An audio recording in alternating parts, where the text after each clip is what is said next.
Well, what has changed is the overt racism that we experienced as black players in the 80s, which was even worse in the 70s, which we haven't really heard because, of course, there are now directives to get people ejected from grounds if we hear it. So therefore, we haven't necessarily heard it as much as we used to. But that doesn't mean it's gone away. And of course, with Raheem, we can see that that is still there. But for any black person, forget about any black player, we know that it is still around.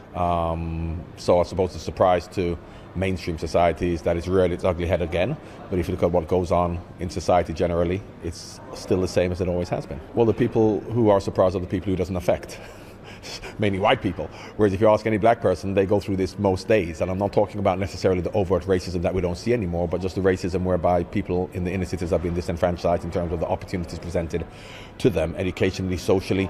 So it's no surprise. So it doesn't disappoint me, and it doesn't surprise me because very much like when things affect us, we are aware of it. So a black footballer will talk about the racism he goes through.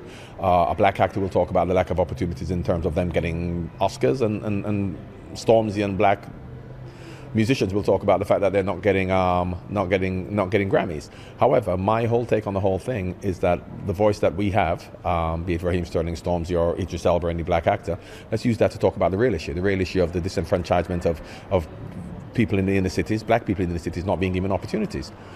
Because until that changes, nothing will change. So it's fine for us to vote for Obama or for Idris Elba or for John Barnes to get a job or Idris Elba get an Oscar or Stormzy to get a Grammy. But until the average black person is treated with dignity and respect and being given equal opportunities to the average white people, nothing will change. I'll get that little piece of dandruff for